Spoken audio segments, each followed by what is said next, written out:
16 mai 2023 élit M. Chakib Laïj à la présidence et M.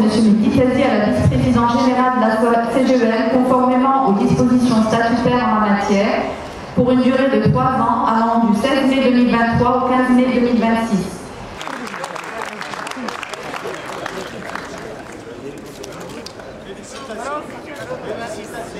Nous sommes ravis pour cette deuxième mandature qui a été couronnée de succès puisque beaucoup d'entreprises, beaucoup de gens sont venus pour ce vote.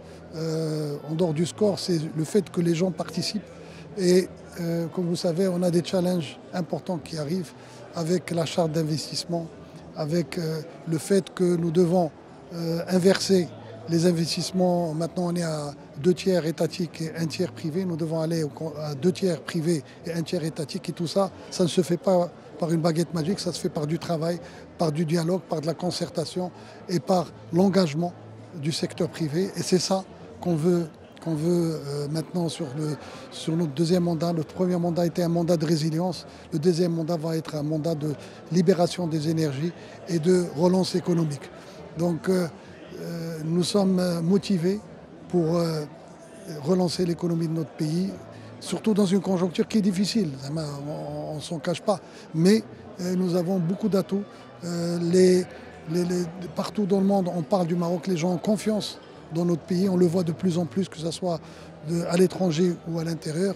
Donc il faut qu'on saisisse cette opportunité pour traduire en fait, en emploi pour nos jeunes, en croissance économique pour notre pays. Et c'est ça notre rôle et c'est ce qu'on va essayer de démarrer à partir de demain, Inch'Allah. D'abord sur la réélection, on est très heureux et reconnaissant de la confiance qui a été placée en nous par les entreprises qui nous ont réélus aujourd'hui à une écrasante majorité. On était les seuls candidats, mais c'est aussi une reconnaissance du secteur privé, du travail qui a été fait pendant cette période qui était une période difficile.